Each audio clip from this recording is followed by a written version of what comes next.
ଆସନ୍ତୁ ପ୍ରାର୍ଥନା କରିବା। ସ୍ୱର୍ଗସ୍ଥ ପିତା, ଧନ୍ୟବାଦ ଦେଉଛୁ, ଗୌରବ କରୁଛୁ। ତୁମରି ସଂକଳ୍ପ, ତୁମ ଯୋଜନା ଉଚ୍ଚ ଅଟେ, ପବିତ୍ର ଅଟେ। ପ୍ରଭୁ ଧନ୍ୟବାଦ ଦେଉଛୁ। ଏ ସମୟରେ ପ୍ରିୟତମ ଦାସଙ୍କୁ ପିତା, ପୁତ୍ର, ପବିତ୍ର ଆତ୍ମାଙ୍କ ନାମରେ ତୈଳ ଢାଳି ଆମେ ଅଭିଷେକ କରିଅଛୁ ତୁମ ସେବା କାର୍ଯ୍ୟ କରିବା ପାଇଁ। ପ୍ରିୟତମ ଦାସଙ୍କୁ ସ୍ୱର୍ଗୀୟ ଜ୍ଞାନ ବୁଦ୍ଧି ଦେଇ ପ୍ରଭୁ ବ୍ୟବହାର କର।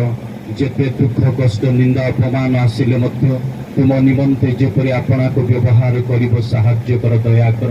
ମଣ୍ଡଳୀକୁ ମଧ୍ୟ ତୁମେ ରକ୍ଷା କର, ଉଦ୍ଧାର କର। ଧନ୍ୟବାଦ ଦେଇ ଏହି ପ୍ରାର୍ଥନା ଯୀଶୁଙ୍କ ନାମେ ମାଗୁଅଛି, ଆମେନ୍। ପ୍ରଭୁଙ୍କ ମହାନ ଦାସ ସେ ପ୍ରାର୍ଥନା କରିବେ ମଧ୍ୟ।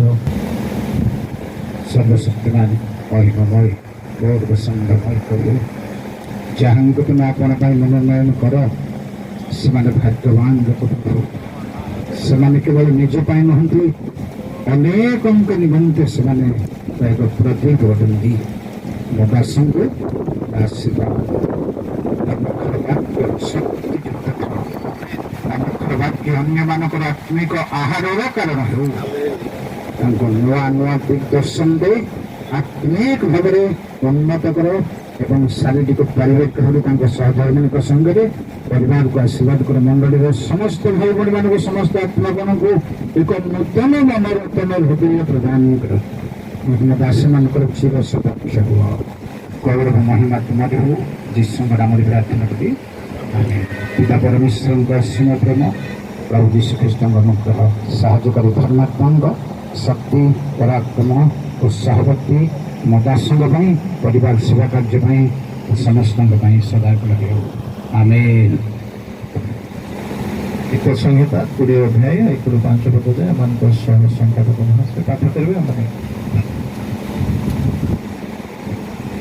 ଅଭିଷିକ୍ତ ପାଳକ ଆଚାର୍ଯ୍ୟ ବ୍ୟକ୍ତିଜୟ କରାରଙ୍କର ଆଶୀର୍ବାଦ ଉଦ୍ଦେଶ୍ୟରେ ପବିତ୍ର ଧର୍ମଶାସ୍ତ୍ରରୁ ଗୀତ ସଂହିତା 20 ଗୀତ ଆରମ୍ଭରୁ 6 ପଦ ଯାଏ ପାଠ କରିବା। ମୁଁ ପାଠ କରି ଶେଷ କରିବା ପରେ, ପଦ ପଦେ ପାଠ କରି ଶେଷ କରିବା ପରେ ଆପଣମାନେ ସମସ୍ତେ ଆମେନ୍ ଆମେନ୍ ଘୋଷଣା କରିବେ। ସଦାପ୍ରଭୁ ସଂକଟ ଦିନରେ ତୁମକୁ ଉତ୍ତର ଦିଅନ୍ତୁ। ଜାକୁବର ପରମେଶ୍ୱରଙ୍କ ନାମ ତୁମକୁ ଉଚ୍ଚରେ ସ୍ଥାପନ କରୁ। ସେ ପବିତ୍ର ସ୍ଥାନରେ ତୁମର ସାହାଯ୍ୟ ପଠାନ୍ତୁ। ସିଓନ ଠାରୁ ତୁମକୁ ବଳବାନ କରନ୍ତୁ। ତୁମର ନୈବେଦ୍ୟ ସବୁ ସ୍ମରଣ କରନ୍ତୁ। ପୁଣି ତୁମର ମନୋବଳ ଗ୍ରହଣ କରନ୍ତୁ। ତୁମର ମନବାଞ୍ଛା ପୂର୍ଣ୍ଣ କରନ୍ତୁ ଓ ତୁମର ମନ୍ତ୍ରଣା ସବୁ ସିଦ୍ଧ କରନ୍ତୁ। ଆମେମାନେ ତୁମ